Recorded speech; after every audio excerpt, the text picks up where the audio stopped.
الحمد لله نحمده ونستعينه ونستغفره ونؤمن به ونتوكل عليه ونعوذ بالله من شرور أنفسنا ومن سيئات أعمالنا من يهده الله فلا مضل له ومن يضلله فلا هادي له وأشهد أن لا إله إلا الله وحده لا شريك له وأشهد أن محمدًا عبده ورسوله أما بعد فأعوذ بالله من الشيطان الرجيم بسم الله الرحمن الرحيم إنا أنزلناه في ليلة القدر وما أدراك ما ليلة القدر ليلة القدر خير من 1000 شهر تنزل الملائكة والروح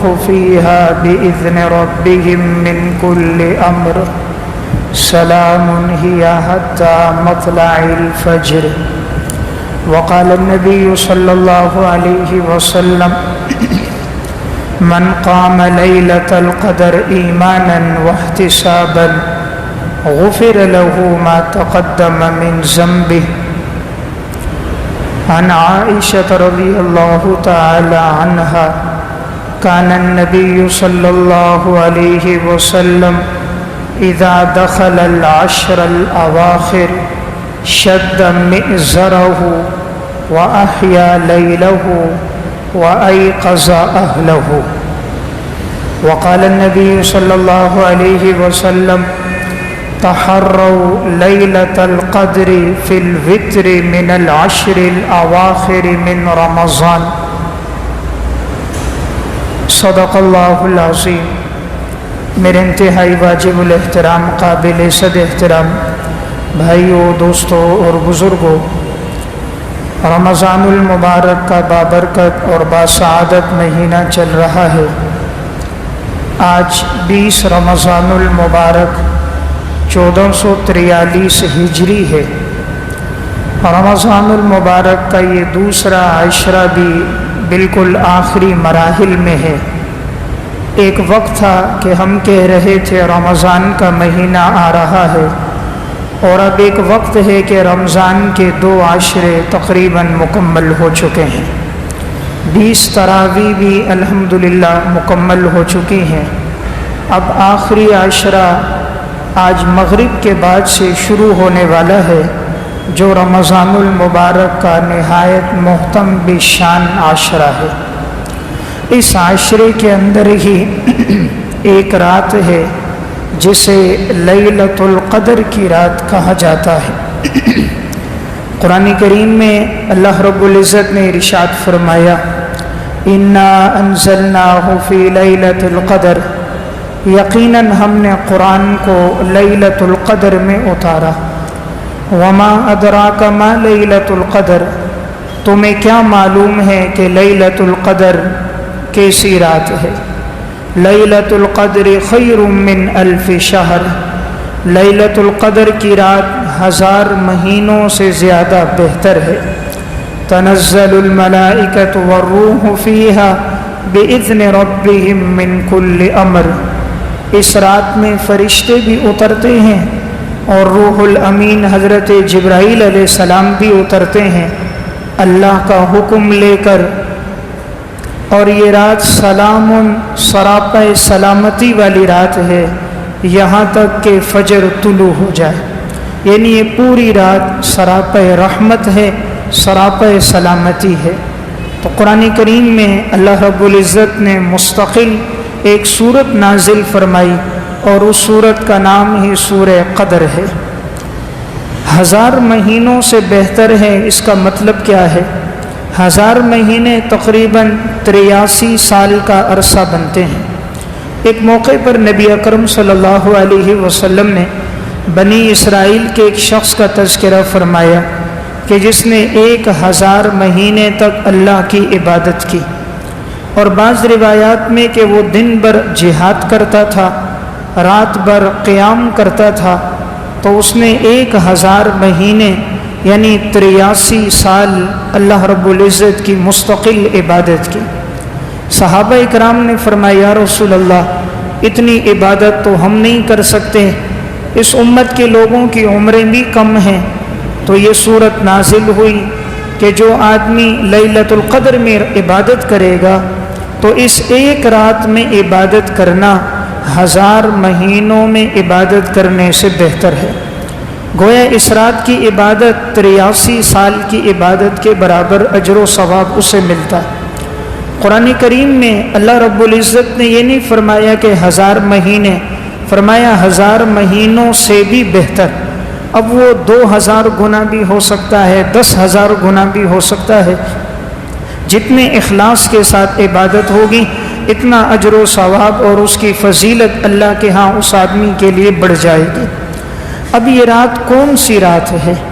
نبی اکرم صلی اللہ علیہ وسلم کو اس رات کا علم دیا گیا تھا۔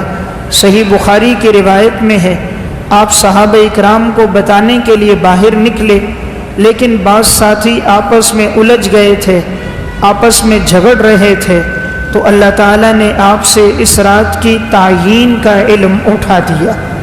تو آپ صلی اللہ علیہ وسلم نے فرمایا اب تم اس رات کو تلاش کرو آخری عشرے کی طاق راتوں میں۔ تحروا لیلۃ القدر فی الوتر من العشر الاواخر من رمضان، تم لیلۃ القدر کو آخری عشرے کی طاق راتوں میں تلاش کرو۔ اب یہ طاق راتیں 21، 23، 25، 27 اور 29، یہ جو 5 راتیں ہیں یہ طاق راتیں ہیں، ان میں اب عبادت کا حکم ہے۔ اب اللہ تعالیٰ نے یہ تعیین کیوں اٹھا دی؟ اس میں اللہ کی حکمت تھی۔ اگر یہ تعیین موجود ہوتی کہ لیلۃ القدر مثلاً 25 کی رات ہے یا 27 کی رات ہے تو لوگ صرف اسی 25 میں عبادت کرتے، باقی پورے آخری عشرے میں رمضان میں عبادت نہ کرتے، تو اس لیے یہ تعیین اٹھا دی گئی تاکہ انسان آخری عشرے میں مستقل عبادت کرتا رہے، خاص طور پر طاق راتوں میں کرے۔ اس سے یہ بھی معلوم ہوا کہ جھگڑے میں کتنی نحوست ہے کہ اللہ تعالیٰ نے جھگڑے کی نحوست کی وجہ سے ایک بہت اہم چیز کا علم اس امت سے اٹھا لیا۔ تو اس لیے انسان اس آخری عشرے میں خاص طور پر اپنے آپ کو جھگڑنے سے بچائے۔ عموماً دیکھنے میں آتا ہے آخری عشرے میں جھگڑے زیادہ ہوتے ہیں، بازاروں میں رش اور ازدحام ہوتا ہے، تو جھگڑ رہے ہوتے ہیں، کہتے ہیں جی اس کو روزہ لگ گیا، تو روزہ لگ گیا لہٰذا بھی اس کے لیے گالیاں دینا، دوسروں کی عزتوں سے کھیلنا، دوسروں پر ہاتھ اٹھانا، دوسروں کے مال اور جان کو نقصان پہنچانا، گویا بھی اس کے لیے جائز ہے اس لیے کہ اس کو روزہ لگ گیا۔ حالانکہ روزہ لگا ہے تو برداشت کرے، جتنا برداشت ہوگا، زبان اور ہاتھوں کی حفاظت ہوگی، اتنا اجر و ثواب زیادہ ملے گا۔ نبی اکرم صلی اللہ علیہ وسلم نے ارشاد فرمایا من لم یدع قول الزور والعمل به فلیس للہ حاجۃ ان یدع طعامہ وشرابہ، جو روزے کی حالت میں جھوٹ بولنے کو، جھوٹ پر عمل کرنے کو نہیں چھوڑتا، اللہ کو کوئی حاجت نہیں کہ اس نے اپنا کھانا پینا ترک کر دیا۔ تو اس لیے میں عرض کر رہا تھا یہ آخری عشرہ شروع ہونے والا ہے، اس آخری عشرے میں جو طاق راتیں ہیں ان طاق راتوں میں انسان عبادت کثرت کے ساتھ کرے۔ خود نبی اکرم صلی اللہ علیہ وسلم کا کیا معمول تھا؟ صحیح بخاری کی روایت ہے، ام المومنین حضرت عائشہ رضی اللہ تعالیٰ عنہ فرماتی ہیں کان النبی صلی اللہ علیہ وسلم اذا دخل العشر شد مئزرہ، جب آخری عشرہ داخل ہو جاتا آپ صلی اللہ علیہ وسلم اپنے ازار بند کو کس لیتے، یہ کنایا تھا آپ کثرت سے عبادت کرتے۔ وَأَحْيَا لَيْلَهُ، اور رات بھر آپ جاگتے تھے، وَأَيْقَظَ أَهْلَهُ، اور اپنے گھر والوں کو بھی جگاتے تھے، خود بھی عبادت کرتے تھے آخری عشرے میں اور اپنے گھر والوں کو بھی جگاتے تھے۔ ہم اپنے گھر والوں کو دنیا کے نقصان نفع میں تو شریک رکھتے ہیں، دنیا کا نفع ہو تو انہیں بتاتے ہیں اٹھو نفع لو، دین کے نفع میں اپنی اولادوں کو شریک نہیں کرتے۔ یہ آخری عشرہ دین کا نفع ہے، اس لیے انسان خود بھی اٹھے، عبادت کرے، اپنے گھر والوں کو، بیوی بچوں کو بھی جگائے اور اس میں وہ عبادت کرے۔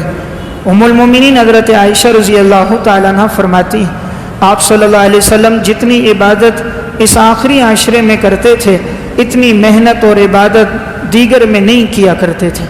تو یہ بابرکت عشرہ آج سے شروع ہونے والا ہے، اس لیے انسان کوشش کرے ان 10 دنوں میں زیادہ سے زیادہ وقت اپنی عبادت میں اللہ کے سامنے گزارے۔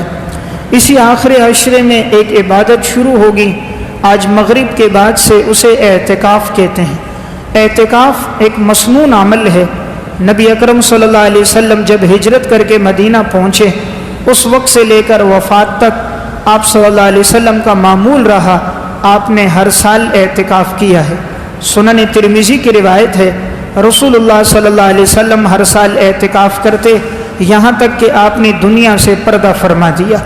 اعتکاف کا مقصد بھی یہ ہے کہ انسان اللہ کے گھر میں ٹھہر جائے اور زیادہ سے زیادہ وقت وہ عبادت میں گزارے۔ اس لیے جتنا ممکن ہو سکے، سہولت ہو تو انسان آخری عشرے میں اعتکاف بھی کرے۔ آپ صلی اللہ علیہ وسلم نے تو 10 سال اعتکاف فرمایا، ہم کم از کم زندگی میں 1 سال تو اعتکاف کریں۔ آپ جب سے مدینہ گئے وفات تک آپ کا معمول رہا، اس لیے انسان کوشش کرے آخری عشرہ مسجد میں گزارے اور عبادت میں گزارے۔ بعض نادان اعتکاف تو کرتے ہیں، لیکن اعتکاف کے دوران وہ وقت گپ شپ میں، دوستوں کے ساتھ لایانی باتوں میں، سیاسی گفتگو میں، اپنے موبائل کے منفی استعمال میں، انٹرنیٹ، فیس بک، واٹس ایپ کے استعمال میں وقت گزار دیتے ہیں، تو بجائے نفع کے الٹا نقصان ہوتا ہے۔ گناہ ہے، لیکن مسجد میں اگر ہو تو اس کی شناعت اور قباحت اور بڑھ جاتی ہے۔ ایک گناہ عام جگہ ہے، ایک گناہ مسجد میں ہے۔ ایک انسان فحاشی عریانی پر مبنی کوئی کلپ عام جگہ دیکھے، وہ بھی گناہ کبیرہ، وہی چیز مسجد میں دیکھے تو وہ گناہ بڑھ جاتا ہے۔ جس طرح عبادت کا ثواب بڑھتا ہے، بیت اللہ میں کوئی نماز پڑھے تو 1 لاکھ، مسجد نبوی میں پڑھے تو 50,000، مسجد اقصیٰ میں پڑھے تو 25,000، جامع مسجد میں نماز پڑھتا ہے، عبادت کا ثواب بڑھ جاتا ہے، جماعت کے ساتھ 27 گنا۔ تو جس طرح معلوم ہوا جگہ کی فضیلت ہوتی ہے، اسی طرح اگر ایک آدمی معاذ اللہ گناہ کرے پھر وہ مسجد میں کرے تو اس گناہ کی قباحت بھی بڑھ جاتی ہے۔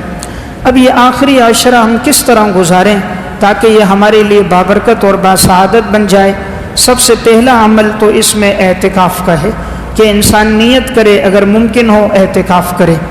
نمبر 2، دوسرا عمل اس میں قرآن کریم کی تلاوت کثرت سے ہو، چونکہ اللہ رب العزت نے قرآن رمضان میں اتارا، شہر رمضان الذی انزل فیہ القرآن، اور پھر رمضان میں بھی لیلۃ القدر میں، انا انزلناہ فی لیلۃ القدر، کہ ہم نے قرآن کو لیلۃ القدر میں اتارا، اور لیلۃ القدر یہی طاق راتیں ہیں، اس لیے انسان ان میں تلاوت زیادہ سے زیادہ کرے، اس آخری عشرے میں زیادہ وقت قرآن کریم کی تلاوت میں گزارے۔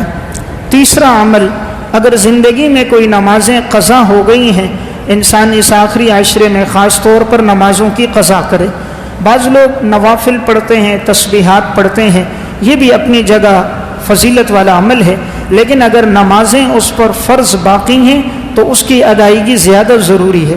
اگر نوافل نہیں پڑھے اللہ کے ہاں سوال نہیں ہوگا، لیکن فرض نمازیں نہیں پڑھی تو اللہ کے ہاں پوچھا جائے گا، قبر میں سوال ہوگا۔ اس لیے انسان سے جو نمازیں چھوٹ گئی ہوں اپنی پوری زندگی کا حساب لگائے، ظن غالب دیکھے، جو گمان ہے اس کے مطابق اپنی نمازوں کی قضا شروع کر دے۔ اسی طرح اس آخری عشرے میں انسان توبہ استغفار زیادہ سے زیادہ کرے۔ ام المومنین حضرت عائشہ رضی اللہ تعالیٰ عنہ نے آپ صلی اللہ علیہ وسلم سے پوچھا کہ یا رسول اللہ، اگر میں لیلۃ القدر کو پا لوں تو میں اس موقع پر کیا دعا کروں؟ سنن ترمذی کی روایت ہے، آپ صلی اللہ علیہ وسلم نے فرمایا تم یہ دعا پڑھو، اللہم انک عفو تحب العفو فاعف عنی، اے اللہ تو معافی کو پسند کرتا ہے، تو میرے گناہوں کو معاف فرما دے۔ اے اللہ تو معاف کرنے والا ہے، عفو درگزر کو پسند کرنے والا ہے، تو میرے گناہوں کو معاف فرما۔ تو آپ صلی اللہ علیہ وسلم نے لیلۃ القدر کی ہمیں یہ دعا سکھائی۔ اس دعا کا مفہوم کیا ہے؟ گناہوں کی معافی۔ اس لیے انسان اس آخری عشرے میں کوشش کرے اللہ کے سامنے توبہ استغفار زیادہ سے زیادہ ہو، اپنے گناہوں پر ندامت زیادہ ہو۔ رب العالمین کو گناہوں پر ندامت انسان کی بہت زیادہ پسند ہے۔ امام غزالی رحمۃ اللہ علیہ نے احیاء علوم الدین میں ایک واقعہ لکھا۔ ایک قصاب تھا، گوشت فروخت کیا کرتا تھا۔ اسے زندگی میں ایک عورت کے ساتھ عشق ہو گیا۔ ایک دفعہ وہ عورت کہیں سے گزر رہی تھی تو یہ بھی پیچھے پیچھے جانے لگا۔ عورت نے مڑ کے دیکھا تو وہ سمجھ گئی کہ غلط ارادے سے آ رہا ہے۔ اس نے فوراً اس کو متنبہ کیا، اللہ سے ڈرو، اللہ ہر موقع پر موجود ہے اور رب العالمین انسان کی ہر حرکت کو دیکھ رہا ہے۔ بس اس نے جو جملہ کہا وہ اس کے دل پہ لگا، اس نے فوراً توبہ کر دی، آج کے بعد کوئی گناہ نہیں کروں گا۔ جب یہ واپس ہو کر جا رہا تھا، اس وقت کا جو پیغمبر تھا اس کا ایک قاصد تھا، وہ قاصد بھی ساتھ گزر رہا تھا۔ تو جنگل میں گرمی بہت زیادہ تھی، تپش اور حرارت بہت تھی، تو اس شخص نے بنی اسرائیل کے اس پیغمبر کا جو قاصد تھا اس سے کہا دعا کرتے ہیں اللہ تعالیٰ کوئی بادل کا انتظام کر دے، گرمی بہت زیادہ ہے، سفر بہت طویل ہے۔ تو انہوں نے اس سے کہا تم دعا کرو۔ اس نے کہا میں تو بڑا گناہ گار ہوں، تم دعا کرو، تم پیغمبر کے قاصد ہو، ان کے احکامات دوسروں تک پہنچاتے ہو۔ تو انہوں نے کہا ٹھیک ہے میں دعا کروں گا، تم آمین کہنا۔ تو وہ دعا کرتا اور یہ قصاب آمین کہتا، تو ان پر ایک بادل آ گیا جو بادل سایہ کرنے لگا۔ اب یہ بادل کے سائے میں چلتے رہے، جب جنگل انہوں نے پار کر دیا، اب جہاں سے انہوں نے مڑنا تھا، ایک نے اپنی منزل کی طرف، دوسرے نے اپنی منزل کی طرف، تو کیا دیکھا کہ وہ بادل اس قصاب پر سایہ کر رہا ہے، اس پر سایہ کر رہا ہے اور اس سے سایہ ہٹ گیا۔ تو وہ شخص اس کے پاس آیا کہ تو کہتا تھا میں بڑا گناہ گار ہوں اور میری زندگی گناہوں میں گزرتی ہے، بادل تو تیرے اوپر سایہ کر رہا ہے۔ اس شخص کی آنکھوں سے آنسو بہنے لگ گئے، کہا زندگی گناہوں میں گزری تھی، آج بھی گناہ کے ارادے سے نکلا تھا، لیکن جب عورت نے یہ جملہ کہا میں نے اللہ کے سامنے پکی توبہ کر دی، آج کے بعد گناہ نہیں کروں گا، اللہ کے سامنے رویا، تو اللہ کو ندامت کے آنسو اتنے پسند آئے، اللہ نے اس پر بادل کو مستقل سائے کے لیے مقرر کر دیا۔ تو رب العالمین توبہ کو بہت پسند کرتا ہے۔ ان اللہ یحب التوابین ویحب المتطہرین، اللہ فرماتا ہے توبہ کرنے والے لوگ مجھے بہت پسند ہیں۔ ہم چاہتے ہیں نا ہم اللہ کے محبوب بن جائیں، اللہ کا محبوب بننا ہے انسان توبہ کرے۔ اللہ تعالیٰ فرماتے ہیں مجھے توبہ کرنے والا انسان بہت پسند ہے۔ امام غزالی رحمۃ اللہ علیہ نے احیاء علوم الدین میں ایک واقعہ لکھا، ایک شخص کی زندگی کے ابتدائی 20 سال اللہ کی اطاعت میں گزرے، پھر 20 سال اللہ کی نافرمانی میں گزر گئے۔ ایک دفعہ آئینہ دیکھ رہا تھا، آئینے میں جو دیکھا تو داڑھی کے بال کچھ سفید ہو گئے، سر کے بال سفید ہو گئے۔ تو اب یہ آئینہ دیکھتے ہوئے کہنے لگا زندگی گناہ میں گزری، ابتدا کی زندگی نیکی میں گزری، اب اگر توبہ کروں پتہ نہیں عبادت قبول ہوگی یا نہیں۔ 20 سال سے نافرمانی میں زندگی گزر رہی ہے، رات کو سویا تو خواب دیکھا، ایک آواز آئی تو نے ہماری اطاعت کی، ہم نے تجھے اپنے قریب کر دیا، تو نے ہماری نافرمانی کی، ہم نے تجھے مہلت دے دی، اب اگر تو اطاعت پر آئے گا تو ہم تیرے درجات بلند کر دیں گے۔ تو رب العالمین کو توبہ والا انسان بڑا پسند ہے، اس لیے آخری عشرہ ہے، انسان کوشش کرے رمضان المبارک کے ان ساعات میں اپنے گناہوں پر ندامت کے آنسو بہائے۔ بہت سے گزشتہ سال ہمارے سال تھے لیکن آج وہ ہمارے ساتھ موجود نہیں ہیں، معلوم نہیں آئندہ رمضان ہم میں سے کس کو دیکھنے کی توفیق ملے اور کس کو دیکھنے کی توفیق نہ ملے۔ انسان کو معلوم نہیں ہے کہ آئندہ سال وہ زندہ رہے گا یا نہیں رہے گا۔ دیکھیں وقت سب پر گزرتا ہے، یہ 20 دن رمضان کے ان پر بھی گزرے جنہوں نے عبادت کی، جنہوں نے تلاوت کی، تراویح پڑھی، ان پر بھی گزرے جنہوں نے نہ عبادت کی، نہ روزہ رکھا، نہ تلاوت کی۔ دن تو سب پہ گزرتا ہے لیکن نیک بخت وہ ہوتا ہے جو ان ساعات سے فائدہ لے لے، یہ اللہ کی توفیق سے ہوتا ہے۔ بعض نادان کہتے ہیں نا میں روزہ نہیں رکھتا، میں عبادت نہیں کرتا، میرے پاس ٹائم نہیں ہے نماز کا، تراویح کا۔ اصل بات یہ ہے اللہ اس کو اپنے گھر بلاتا نہیں، اللہ اس کو روزہ رکھنے کی توفیق نہیں دیتا، اس لیے اللہ سے ہمیشہ توفیق مانگنی چاہیے۔ مسلمان کا ضمیر ملامت کرتا ہے اس کو عید کے دن، جب مہینہ گزر جاتا ہے، عید الفطر کے دن لوگ نماز پڑھنے آتے ہیں، نماز ہوتی ہے، ایک دوسرے سے ملتے ہیں، تمہیں نماز مبارک، عید مبارک، تراویح مبارک، اندر کا ضمیر اسے ملامت کرتا ہے تو کس منہ سے مبارک دے رہا ہے؟ تو نے تو روزے نہ رکھے، عبادت تو نے نہ کی، تراویح تو نے نہ پڑھی، نمازیں تو نے نہ پڑھی۔ مسلمان کا ضمیر اسے ملامت کرتا ہے۔ اور اگر یہ وقت اچھا گزرا تو حشاش بشاش آتا ہے کہ الحمدللہ یہ مہینہ میں نے اچھا گزار دیا۔ تو میں عرض کر رہا تھا اس آخری عشرے میں توبہ کا اہتمام ہو، انسان اپنے گناہوں پہ ندامت کرے، اللہ کو یہ بڑی پسند ہے۔ امام ابن قدامہ رحمۃ اللہ علیہ کی کتاب التوابین، اس میں انہوں نے واقعہ لکھا، حضرت بشر حافی رحمۃ اللہ علیہ ابتدا کی ساری زندگی ان کی فسق و فجور اور گناہوں میں گزر گئی۔ ایک دفعہ اپنے گھر کے اندر شراب کی محفل لگی تھی، شراب پی رہے تھے، باندی رقص کر رہی تھی۔ ایک بزرگ نے آ کر دروازے پر دستک دی تو اندر سے پوچھا کون؟ تو انہوں نے فرمایا کہ دروازہ کھولو۔ دروازہ کھولا، انہوں نے پوچھا گھر کا مالک آزاد ہے یا غلام ہے؟ باندی نے جواب دیا آزاد ہے۔ اس نے کہا واقعی آزاد ہوگا، اگر یہ غلام ہوتا اللہ کا تو اس کی زندگی اللہ کی نافرمانی میں نہیں اطاعت میں گزرتی۔ اس نے ایک جملہ کہا لو کان عبدا لاستعمل ادب العبودیۃ وترک اللہو، اگر یہ اللہ کا بندہ اور غلام ہوتا اپنی زندگی اللہ کی عبادت میں گزارتا، لہو لعب کو چھوڑ دیتا، واقعی یہ آزاد ہے جو اپنی زندگی آزادی میں گزار رہا۔ بس اس نے یہ جملہ کہا، بشر حافی کے کانوں میں یہ جملہ پڑ گیا تو فوراً ہی دروازے سے باہر نکلے، اس بزرگ کو تلاش کرنے لگے، اس کے پاس پہنچے، کہا آپ نے کیا جملہ کہا؟ کہا میں نے یہ کہا تھا کہ اگر تو غلام ہوتا اپنی زندگی اللہ کی غلامی میں گزار دیتا، واقعی تو آزاد ہے جو زندگی آزادی میں گزار رہا ہے۔ بس یہ جملہ اس کے دل پہ لگا، فرمایا آپ کے ہاتھ پر توبہ کرتا ہوں، ساری زندگی اب گناہ نہیں کروں گا۔ پھر اتنی نیکی اور اطاعت میں زندگی گزاری۔ آج جب اولیاء اللہ کا تذکرہ آتا ہے، حضرت بشر حافی رحمۃ اللہ علیہ کا نام اس میں نمایاں طور پر موجود ہوتا ہے۔ تو میں عرض کر رہا تھا اللہ کو توبہ بڑی پسند ہے۔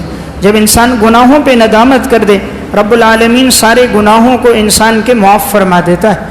اس لیے اس عشرے میں خاص طور پر اللہ کے سامنے ندامت کے آنسو بہائے جائیں۔ وہ ساتوں سمندروں کا پیدا کرنے والا ہے، لیکن آنسوؤں کے 2 قطروں سے بڑی محبت کرتا ہے۔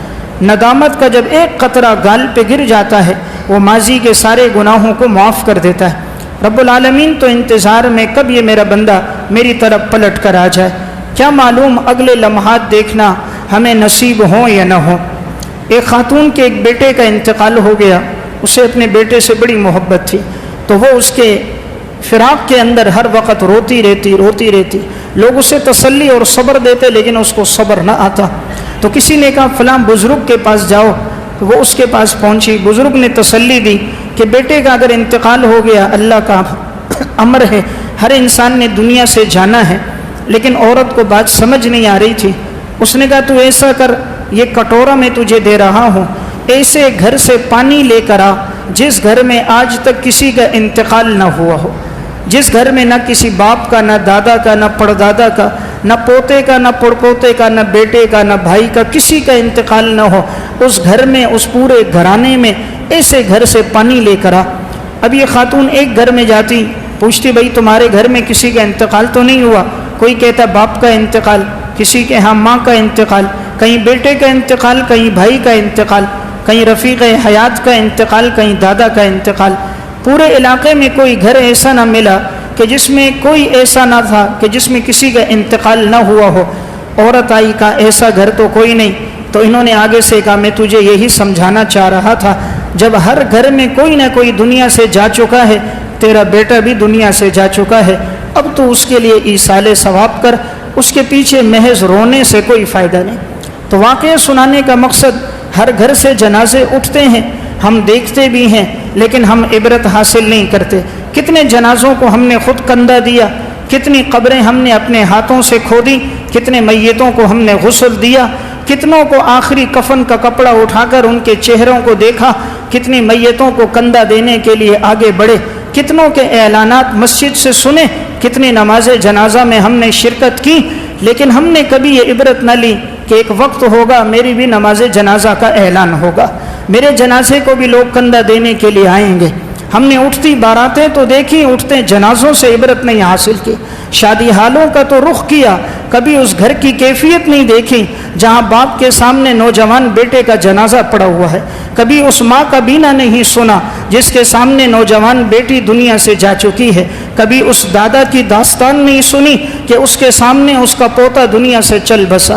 اس لیے میں عرض کر رہا تھا، معلوم نہیں اگلے لمحات آنے والا رمضان کسے نصیب ہو کسے نصیب نہ ہو، اس لیے انسان اپنے گناہوں پر ندامت کے آنسو بہائے۔ رب العالمین کو یہ بہت پسند ہے۔ اللہ رب العالمین یہ چاہتا ہے بندہ اس کے سامنے عجز و نیازی کرے۔ ان طاق راتوں میں ہم اٹھیں، اپنا وقت عبادت میں لگائیں۔ بڑے نادان ہیں خاص طور پہ وہ نوجوان جن کی طاق راتیں، آخری عشرے کی راتیں میدانوں میں گزر جاتی ہیں۔ کوئی سارا رات کرکٹ دیکھتے ہوئے گزر جاتا ہے، کوئی ہاکی کے میچ دیکھتے ہوئے، کسی کے انٹرنیٹ اور کیبل پر، اور کسی کے آپس کی گفتگو اور گپ شپ میں، اور کوئی چینل دیکھتے ہوئے، کوئی لڈو گیم کھیلتے ہوئے، کوئی تاج کھیلتے ہوئے، کوئی موبائل کے گیم کھیلتے ہوئے اپنا وقت گزار دیتے ہیں۔ بڑے نادان ہیں جو ان قیمتی ساعات سے فائدہ نہیں لیتے۔ تب قدر آئے گی جب انسان اس دنیا سے چلا جائے گا، پھر اس کو ایک ایک لمحے کی قدر آئے گی۔ تو میں عرض کر رہا تھا بابرکت باسعادت ایام ہیں، اس میں توبہ استغفار کا اہتمام ہو۔ امام غزالی رحمۃ اللہ علیہ نے ایک واقعہ لکھا احیاء علوم الدین میں۔ حضرت شقیق بلخی رحمۃ اللہ علیہ بڑے اللہ والے بزرگ گزرے ہیں۔ ان کے شاگرد تھے حضرت حاتم اصم رحمۃ اللہ علیہ۔ اس شاگرد نے اپنے استاد کے ساتھ 33 سال کا عرصہ گزارا۔ 33 سال اپنے استاد کی خدمت میں رہے، ان سے دین سیکھتے رہے۔ ایک دن استاد شقیق بلخی رحمۃ اللہ علیہ نے فرمایا، تم نے 33 سال میں مجھ سے کیا سیکھا؟ حضرت حاتم اصم نے فرمایا، میں نے 8 باتیں سیکھی ہیں۔ شقیق بلخی نے کہا، انا للہ و انا الیہ راجعون۔ 33 سال کا عرصہ گزارا، صرف 8 باتیں سیکھی۔ فرمایا حضرت جھوٹ نہیں بول سکتا، میں نے آپ سے 8 باتیں سیکھی ہیں۔ حضرت شقیق نے فرمایا، حاتم بتاؤ تم نے کون سی 8 باتیں سیکھی؟ حضرت حاتم نے فرمایا، حضرت میں نے سب سے پہلی یہ بات آپ سے سیکھی کہ میں نے دیکھا دنیا میں انسان کو جس چیز سے محبت ہوتی ہے، کسی کو بیوی سے محبت، کسی کو اولاد سے محبت، کسی کو دولت سے محبت، کسی کو عورت اور عہدے سے محبت، لیکن جتنے لوگوں سے محبت ہوتی ہے یہ سب قبر تک ہوتے ہیں۔ قبر میں کوئی بھی ساتھ نہیں جاتا، نہ بیوی جاتی ہے، نہ اولاد جاتی ہے، نہ دولت کام آتی ہے، نہ تعلقات کام آتے ہیں، یہ سب محبتیں قبر تک رہتی ہیں۔ میں نے نیکیوں سے محبت کی، میں نے اعمال سے محبت کی جو میرے ساتھ قبر میں بھی ساتھ جائیں گے۔ سب سے پہلی بات میں نے یہ سیکھی، دنیا کی ساری محبت کے دعوے جھوٹے ہیں، یہ تب تک ہیں جب تک جسم میں روح ہے، جب روح نکل جائے یہ سارے دعوے نکل جاتے ہیں، کوئی ساتھ نہیں دیتا۔ تو میں نے اعمال سے محبت کی جو قبر میں بھی ساتھ جائیں گے۔ فرمایا تم نے دوسری کیا بات سیکھی؟ حاتم اصم نے فرمایا میں نے اللہ کا قرآن پڑھا۔ اللہ رب العالمین فرماتے وَأَمَّا مَنْ خَافَ مَقَامَ رَبِّهِ وَنَهَى النَّفْسَ عَنِ الْهَوَىٰ فَإِنَّ الْجَنَّةَ هِيَ الْمَأْوَىٰ۔ جس نے اپنے آپ کو خواہشات سے بچایا، اللہ کے سامنے کھڑے ہونے سے ڈرا، یقیناً اس کا ٹھکانہ جنت ہوگا۔ جس نے خواہشات سے اپنے آپ کو بچایا، رب العالمین کا خوف جس کے دل میں ہوا، اللہ فرماتا ہے یقیناً ہم اس کو جنت کا ٹھکانہ دیں گے۔ فرمایا میں نے اپنی زندگی میں اپنے آپ کو خواہشات سے بچایا، میں خواہشات سے بچتا رہا، خوف خدا میں میں نے زندگی گزاری ہے۔ دیکھیں جنت کو مشقتوں سے ڈھانپا گیا، جہنم کو خواہشات سے ڈھانپا گیا۔ نبی اکرم صلی اللہ علیہ وسلم نے ارشاد فرمایا حجبت النار بالشہوات وحجبت الجنت بالمکارہ۔ جنت کو مشقت والے اعمال سے ڈھانپا گیا، جہنم کو خواہشات سے ڈھانپا گیا۔ خواہش پر عمل کرو جہنم کے قریب جاؤ گے، نفس کے خلاف عمل کرو جنت کے قریب جاؤ گے۔ خواہش چاہتی ہے چھوڑو فجر کی نماز، کون اٹھے گا وضو کرے گا مسجد جائے گا، لیکن مشقت چاہتی ہے نہیں اللہ کا امر ہے، وضو کرتا ہے سردی کے دنوں میں جاتا ہے، نفس پہ گراں ہے لیکن جنت کے قریب جا رہا ہے۔ انسان عموماً جو جہنم جائے گا خواہشات کی وجہ سے، اور خواہشات بادشاہ کی بھی پوری نہیں ہوتی اور ضرورتیں اللہ فقیر کی بھی پوری کر دیتا ہے۔ اگر انسان خواہشات پہ چلے، ہر دن نئی عورت ہو، شراب و کباب کی محفلیں لگی ہوں، لیکن یہ کبھی بھی خواہشات پوری نہیں ہوں گی۔ دنیا میں انسان نے اپنی ضرورت کو پورا کرنا ہے، خواہشات اور من چاہی زندگی تو جنت میں اللہ مومن کو دے گا، جو مانگے گا وہ اللہ وہاں عطا کرے گا۔ یہاں رہنا اس طرح جیسے رب نے اور رب کے پیغمبر نے زندگی گزارنے کا طریقہ بتایا۔ تو دوسری بات حاتم اصم نے فرمائی میں نے اپنے آپ کو خواہشات سے بچایا۔ فرمایا تیسری بات کیا ہے؟ حاتم اصم نے فرمایا تیسری چیز یہ میں نے دنیا میں دیکھا لوگ حسد کرتے ہیں، کسی کے پاس دولت ہے اس سے حسد، کوئی عہدے سے حسد، کوئی اولاد سے حسد، جتنے لڑائی جھگڑے ہوتے نظر آ رہے ہیں حسد کی وجہ سے ہو رہے ہیں۔ میں نے اللہ کا قرآن پڑھا نحن قسمنا بینہم معیشتہم فی الحیات الدنیا یہ دنیا کی زندگی ہے ہم نے لوگوں کے درمیان تقسیم کر دی. یعنی اللہ تعالیٰ فرما رہے ہیں ہم نے تقسیم کیا، کسی کو دولت دی، کسی کو فقر میں رکھا، کسی کو بادشاہت میں رکھا، کسی کو غربت میں رکھا، کسی کو عہدہ دیا، کسی کو بغیر عہدوں کے رکھا، کسی کو اولاد کی نعمت سے مالا مال کیا، کسی کو اولاد کی نعمت نہیں دی. تو کہا میں نے حسد کرنا چھوڑ دیا کہ جب یہ اللہ کی تقسیم ہے تو میں اللہ کا بندہ ہوں، میں اللہ کی تقسیم پہ راضی ہوں. اللہ نے جس کو جو دیا میں اللہ کی تقسیم پہ راضی، مجھے جس حال میں رکھا میں راضی. فرمایا اور کیا سیکھا؟ حاتم اعصم نے چوتھی بات فرمائی، فرمایا میں نے قرآن میں غور کیا. اللہ رب العزت نے فرمایا وما من دابۃ فی الارض الا علی اللہ رزقها، زمین پر جو چوپایا چلتا ہے اس کے رزق کی ذمہ داری ہم نے لی ہے. اللہ نے فرمایا جو بھی زمین پر چلنے والا اس کو رزق ہم دیں گے. تو فرمایا جب رزق کی ذمہ داری اللہ نے لی ہے تو میں نے کہا میں وہ کام کروں جو میرے ذمے ہے، اور میرے ذمے اللہ کی عبادت ہے. تو میں نے اپنے ذمے کا کام شروع کر دیا عبادت، رزق کی ذمہ داری میرے رب کی ہے، رب رزق دے گا. فرمایا اللہ نے پھر مجھے کبھی رزق کے معاملے میں پریشان نہ کیا. رزق آسمان والے سے تعلق میں ملتا ہے اور ہم زمین پہ تلاش کر رہے ہیں. قرآن کہتا ہے وَفِي السَّمَاءِ رِزْقُكُمْ وَمَا تُوعَدُونَ، ہم نے تمہارا رزق آسمان میں رکھا ہے، آسمان والے سے تعلق بنے گا، رزق ملے گا.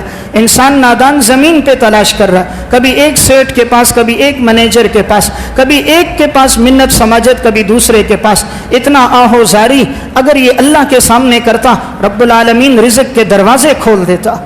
لیکن نادان ہے، مخلوق کے لیے 16 گھنٹے نوکری کرتا ہے، رب کے لیے 2.5 گھنٹے کا وقت کوئی نہیں.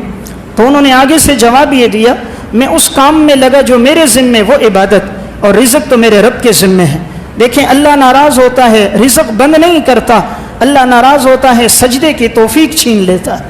وہ رزق تو خنزیر، کتے، بندر، سانپ کو بھی دے رہا، وہ تو 18,000 مخلوقات کو بھی رزق دے رہا ہے. جب وہ ناراض ہوگا تلاوت کی توفیق نہیں دے گا، مال اپنے راستے میں قبول نہیں کرے گا، اولادوں کو نافرمان بنا دے گا، رات کی نیند اور سکون چھین لے گا، ہر وقت بے چینی بے قراری کی زندگی ہوگی، لوگوں کے دلوں میں اس کی نفرت اور عداوت ہوگی، لا علاج بیماریوں میں مبتلا ہو جائے گا، رات کا سکون، دن کا اطمینان ختم ہو جائے گا. تو میں عرض ایک بات کر رہا تھا، اس نے آگے سے کہا کہ میں نے رزق کو چھوڑا، رزق کے پیدا کرنے والے سے اپنا تعلق بنا دیا. رزق کو پیدا رب نے کیا، نادان اسباب پہ لگا، مسبب الاسباب کو چھوڑ دیا. جس نے رزق کو پیدا کیا اس سے تعلق کاٹ دیا. یہ لوگوں کے پاس جو ہے تو خدا نے دیا، اس سے کیوں نہیں تعلق بناتے؟ جس نے ان کو دیا وہ ہمیں بھی دے گا. تو میں عرض کر رہا تھا، فرمایا کہ میں نے ایک یہ بات سیکھی، اللہ سے تعلق مضبوط کیا. شقیق بلخی نے فرمایا حاتم تم نے اور کیا سیکھا؟ فرمایا کہ میں نے دیکھا دنیا میں ہر انسان چاہتا ہے مجھے عزت مل جائے. کوئی عزت دولت میں تلاش کر رہا ہے، کوئی سمجھتا ہے سرکاری نوکری ملے گی عزت ملے گی، پروٹوکول ہوگی عزت ہوگی، لاکھ روپے تنخواہ ہوگی عزت ہوگی، بڑی گاڑی بڑا بنگلہ ہوگا عزت ہوگی. دنیا نے عزت کو یہاں تلاش کیا. میں نے خدا کا قرآن پڑھا، اللہ فرماتا ہے ان اکرمکم عند اللہ اتقاکم، اللہ کے ہاں معزز وہ ہے، مکرم وہ ہے جو تم میں سب سے بڑا متقی ہے. اللہ تعالیٰ نے فرمایا سب سے بڑا مقام اس کا ہے جو پرہیزگار ہے، گناہوں سے بچنے والا ہے. ہم نے عزت کو اسباب میں تلاش کیا، رب العالمین کے ہاں معزز متقی ہے، تو میں نے اپنی زندگی اس میں گزاری کہ گناہوں سے اپنے آپ کو بچاؤں گا. شقیق بلخی نے فرمایا تم نے اور کیا سیکھا؟ فرمایا کہ میں نے دیکھا دنیا میں ہر انسان کسی سے دشمنی کرتا ہے، کوئی اپنے دوستوں سے دشمنی رکھتا ہے، کوئی عزیز و اقارب سے دشمنی رکھتا ہے، کوئی کس سے کوئی کس سے. دنیا میں ہر کسی کے کوئی نہ کوئی دشمن ہے جن کا وہ تذکرہ کرتا رہتا ہے. میں نے اللہ کا قرآن پڑھا کہ کون دشمن ہے. اللہ فرماتا ہے ان الشیطان لکم عدو فاتخذوہ عدوا، شیطان تمہارا دشمن ہے، اس کو اپنا دشمن سمجھو. اللہ فرما رہا ہے تمہارا دشمن شیطان ہے، تمہارا بھائی دشمن نہیں، تمہارا والد دشمن نہیں، جس کے ساتھ تمہارا سیاسی اختلاف ہے وہ تمہارا دشمن نہیں، تمہارا پڑوسی تمہارا دشمن نہیں، کاروبار کا شریک تمہارا دشمن نہیں. قرآن کہتا ہے تمہارا دشمن شیطان ہے. اللہ فرماتا ہے اس کو دشمن سمجھو. کہا میں نے صرف دشمنی پھر شیطان سے کی، میں نے کسی اور کو اپنا دشمن نہ سمجھا. شقیق نے کہا 7 باتیں ہو گئی، 8ویں آخری بات کیا سیکھی؟ حاتم اعصم نے فرمایا کہ میں نے دیکھا دنیا میں ہر انسان کسی پہ بھروسہ کرتا ہے، کسی کو بھروسہ اس پر ہے کہ میرے تعلقات بڑے بڑے لوگوں سے، کسی کو بھروسہ اس پر ہے میرے پاس بہت بڑا عہدہ ہے، میں DSP DIG ہوں، گورنر ہوں، میرے ایک سائن سے سارے کام ہو جاتے ہیں۔ کسی کو بھروسہ ہے اپنی دولت پر، کسی کو اپنی طاقت پر، کسی کو جوانی پر، کسی کو غلاموں نوکروں پر، کسی کو اولاد پر۔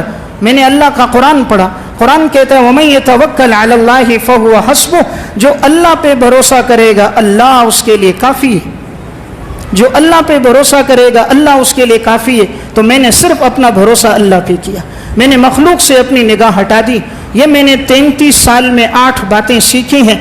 حضرت شقیق بلخی نے فرمایا واہ، تم نے جو سیکھا یہ تو تورات کا، زبور کا، انجیل کا، قرآن کا خلاصہ، اگر کوئی اس میں زندگی گزارے تو وہ انسان تو کامیاب ہے۔ تو یہ وہ 8 باتیں تھیں جو حاتم اصم نے 33 سال کے عرصے میں سیکھی، جس میں ہمیں ایک پیغام زندگی دے دیا کہ انسان زندگی گزارنا چاہتا ہے، ان 8 باتوں کے ارد گرد اپنی زندگی گزارے تو رب العالمین اسے اطمینان اور سکون عطا فرما دیں گے۔ تو میں ایک بات عرض کر رہا تھا، اس ماہ مبارک میں ہم نے کثرت کرنی ہے توبہ کی، اللہ کے سامنے ندامت کے آنسو بہانے کی، اور ایک عمل جاری رکھیں، درود شریف۔ کوشش کریں اس آخری عشرے میں کثرت سے نبی اکرم صلی اللہ علیہ وسلم کی ذات پر درود بھیجیں۔ قرآن کریم میں ایک حکم ایسا ہے، الف لام میم سے لے کر والناس تک پورے قرآن میں ایک حکم ایسا ہے، اللہ فرماتا ہے میں بھی کرتا ہوں، میرے فرشتے بھی کرتے ہیں، ایمان والو تم بھی کرو، وہ ہے آپ صلی اللہ علیہ وسلم پر درود پڑھنا۔ ان اللہ و ملائکتہ یصلون علی النبی، اللہ بھی درود پڑھ رہا ہے، اللہ کے فرشتے بھی رحمتیں بھیجتے ہیں، ایمان والے تم بھی رحمت بھیجو آپ صلی اللہ علیہ وسلم پر۔ اس لیے اس ماہ مبارک کے آخری عشرے میں کثرت سے نبی اکرم صلی اللہ علیہ وسلم پر درود پڑھیں۔ سب سے زیادہ احسانات ہم پر اگر دنیا میں کسی کے ہیں، امام الانبیاء صلی اللہ علیہ وسلم کے، حضور کے واسطے سے قرآن ملا، دین اسلام ملا، زندگی گزارنے کا طریقہ ملا، زندگی کا سکون ملا، ماں باپ کا ادب اور احترام ملا، گھر والوں کے ساتھ زندگی کی رفاقت کا طریقہ ملا۔ یہ سب کچھ حضور کے توسط سے۔ جب تک حضور نہیں آئے تو بچیوں کو زندہ درگور کیا جا رہا تھا، عورتوں کی منڈیاں لگتی تھی، شراب کی محفلیں عام ہو گئی تھی، بات بات میں لڑائی جھگڑے ہوتے تھے، قتل و غارت گری کا ماحول تھا، سب کچھ ملا حضور کے واسطے سے۔ اس لیے کوشش ہو ان ایام میں آپ صلی اللہ علیہ وسلم پر درود پڑھے۔ درود میں اللہ نے کتنی طاقت رکھی، میں چند مختصر واقعات عرض کر کے بات سمیٹتا ہوں۔ علامہ سخاوی رحمۃ اللہ علیہ کی ایک کتاب ہے القول البدیع فی الصلاۃ علی حبیب الشفیع، یہ انہوں نے درود شریف پر عربی زبان میں تقریباً 600 صفحات پر کتاب لکھی۔ اس میں انہوں نے واقعات لکھے۔ ایک واقعہ لکھا، ایک خاتون حسن بصری رحمۃ اللہ علیہ کے پاس آئی، کہا کہ میری بیٹی کا انتقال ہوا ہے، چند عرصہ گزر گیا، میں نے کبھی اپنی بیٹی کو خواب میں نہ دیکھا، آپ کوئی وظیفہ بتائیں مجھے میری بیٹی خواب میں آ جائے۔ حسن بصری رحمۃ اللہ علیہ نے فرمایا کہ تم شب جمعے کی رات میں 4 رکعت نماز پڑھو، ہر رکعت میں سورہ فاتحہ کے بعد الہاکم التکاثر 1 دفعہ پڑھو، پھر اس کے بعد باوضو سو جاؤ، آپ صلی اللہ علیہ وسلم پر درود شریف پڑھتے رہو، امید ہے خواب میں اللہ تمہیں اپنی بیٹی کی زیارت کروا دے گا۔ خاتون نے شب جمعہ میں 4 رکعت نماز پڑھی، اسی طرح ہر رکعت میں سورہ تکاثر پڑھی، باوضو ہو کر درود شریف پڑھتے پڑھتے سو گئی۔ خواب میں اپنی بیٹی کو دیکھا تو وہ سخت عذاب میں مبتلا کہ بیٹی کا پورا جسم آگ میں جل رہا ہے، بیڑیوں اور زنجیروں میں جکڑی ہوئی ہے، آگ کا توق اس کے گلے میں ہے۔ تو اس نے کہا بیٹی یہ تیری کیا حالت؟ فرمایا اپنے گناہوں کی وجہ سے عذاب بھگت رہی۔ اس نے جب یہ دیکھا تو ماں کی آنکھ کھل گئی، فوراً رونے لگ گئی۔ صبح ہوئی، حسن بصری رحمہ اللہ کی خدمت میں آئی، میں نے تو اپنی بیٹی کو بڑے عذاب میں مبتلا دیکھا، کوئی ایسا عمل بتاؤ اللہ میری بیٹی پہ راحت فرما دے، عذاب سے دور کر دے۔ انہوں نے فرمایا تم اپنی بیٹی کے لیے صدقہ کرو، درود شریف پڑھتے رہو، امید ہے اللہ تمہاری بیٹی پہ رحم کرے گا۔ حسن بصری کہتے ہیں میں بھی درود پڑھتا رہا، اس کی بیٹی کے لیے دعا کرتا رہا، اللہ اس کے لیے آخرت کی منازل آسان کر دے۔ اللہ تو ظالم نہیں ہے، انسان خود ظالم ہے۔ انسان اپنی زندگی گناہوں میں گزارتا ہے، ان گناہوں کی سزا پھر اسے آگے تو ملنی ہے۔ حسن بصری کہتے ہیں میں رات کو سویا تو میں نے دیکھا جنت قائم ہے اور ایک لڑکی تخت پہ بیٹھی ہے، ارد گرد حور و غلمان ہیں اس کی خدمت کر رہے ہیں۔ تو اس لڑکی نے مجھے پوچھا حسن بصری تم نے مجھے پہچانا؟ میں نے کہا نہیں پہچانا۔ کہا میں تو اسی عورت کی بیٹی ہوں۔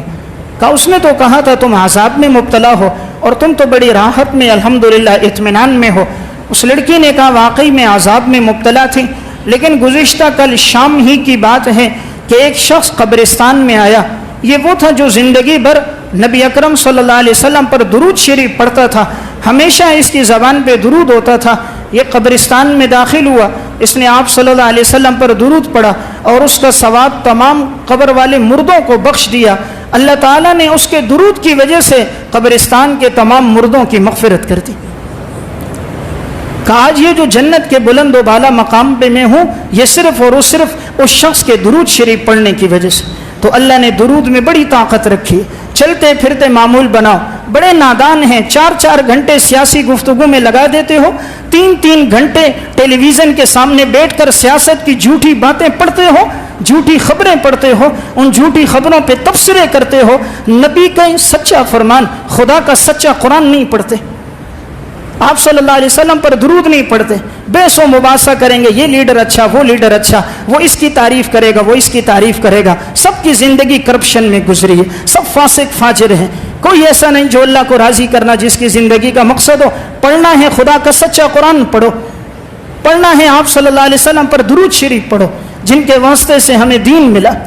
اپنی زندگی کے لمحات اس میں گزارو, لوگوں سے ان باتوں میں نہ الجھو. تو میں عرض کر رہا تھا درود میں کتنی اللہ نے طاقت رکھی. ایک آدمی کے درود پڑھنے سے اللہ نے قبرستان کے تمام مردوں کی مغفرت کر دی. علامہ سخاوی رحمہ اللہ نے اسی کتاب میں ایک واقعہ لکھا. ایک بزرگ تھے حضرت سعید بن عبداللہ بن مطرف رحمۃ اللہ علیہ, ساری زندگی آپ صلی اللہ علیہ وسلم پر درود پڑھتے, چلتے پھرتے ان کی زبان پر درود ہوتا تھا. ایک رات فرماتے ہیں کہ میں نے خواب دیکھا, آپ صلی اللہ علیہ وسلم کمرے میں داخل ہوئے, جس جگہ میں سویا ہوا تھا سارا کمرہ روشن ہو گیا, نور کے ساتھ معطر ہو گیا. تو میری خواب کے اندر آنکھ کھلی تو آپ صلی اللہ علیہ وسلم ہیں. حضور نے فرمایا سعید میرے قریب ہو جاؤ. میں قریب ہوا. فرمایا اپنے ان ہونٹوں کو قریب کرو جن ہونٹوں سے تم میرے اوپر درود پڑھتے. حضرت سعید بن عبداللہ بن مطرف فرماتے ہیں میں قریب ہوا, نبی اکرم صلی اللہ علیہ وسلم نے میرے ہونٹوں کا بوسہ لیا. علامہ سخاوی رحمہ اللہ لکھتے ہیں سعید بن مطرف کہتے ہیں جب میں اٹھا پورا کمرہ خوشبو کے ساتھ معطر ہو گیا تھا. اللہ نے پھر ان کے ہونٹوں سے رخساروں سے ایسی خوشبو جاری کر دی تھی, جہاں جاتے تھے میلوں دور پتہ لگتا تھا سعید بن مطرف راستے سے گزر رہے. آپ صلی اللہ علیہ وسلم پر درود پڑھتے تھے, رب العالمین نے کیا مقام عطا فرما دیا. اس لیے کوشش کریں چلتے پھرتے قدم قدم پر آپ صلی اللہ علیہ وسلم پر درود پڑھیں. امام سخاوی نے اسی کتاب میں ایک واقعہ لکھا. سفیان ثوری رحمۃ اللہ علیہ حج کے لیے جا رہے ہیں. انہوں نے دیکھا ایک نوجوان حج کے سفر میں ان کے ساتھ ہے, لیکن وہ نوجوان جو قدم رکھتا ہے پڑھتا ہے اللہم صلی علی محمد وعلی آل محمد, پھر قدم رکھتا ہے پھر پڑھتا ہے اللہم صلی علی محمد وعلی آل محمد. سفیان ثوری کہتے ہیں مجھے بڑا رشک آیا, کیا نوجوان, کیا جوانی, کیا حضور سے محبت اور تعلق, ہر قدم پر حضور پر درود. میں اس نوجوان کے قریب گیا, میں نے کہا بیٹا یہ تمہارا کب سے معمول ہے؟ فرمایا 2 سال ہو گئے معمول ہے. کہا یہ اس کے پیچھے کوئی سبب ہے یا ویسے ایک تمہارا تعلق حضور سے محبت ہے؟ انہوں نے واقعہ سنایا. فرمایا میں اپنی والدہ کے ساتھ حج کے لیے گیا. جب میں حرم میں پہنچا اچانک میری ماں بیمار ہو گئی, اتنی بیمار ہو گئی یا اپاہج اور معذور ہو گئی, چلنے پھرنے کے قابل نہ رہی, چہرہ بالکل سیاہ ہو گیا, میری والدہ کا پیٹ پھول گیا, رنگت تبدیل ہو گئی. تو میں بہت پریشان ہوا, حج کے ایام قریب ہیں اور ماں اتنی بیمار ہو گئی, میں حج کیسے کرواؤں گا؟ اب کہتے ہیں حرم میں میں نے ایک جگہ اپنی والدہ کو ڈالا, اوپر چادر ڈال دی اور میں بیت اللہ کے سامنے بیٹھ گیا اور آپ صلی اللہ علیہ وسلم پر درود شریف پڑھنے لگا. فرمایا میں درود پڑھتا رہا, اچانک میری آنکھ لگ گئی. خواب میں نے دیکھا تو نبی اکرم صلی اللہ علیہ وسلم کی زیارت ہوئی. تو فرماتے ہیں کہ میں نے دیکھا ایک شخص اتنا حسین اور جمیل کہ میں نے زندگی میں ایسا حسین کبھی نہ دیکھا, سفید لباس, سفید امامہ تھا. فرمایا کیوں پریشان ہو؟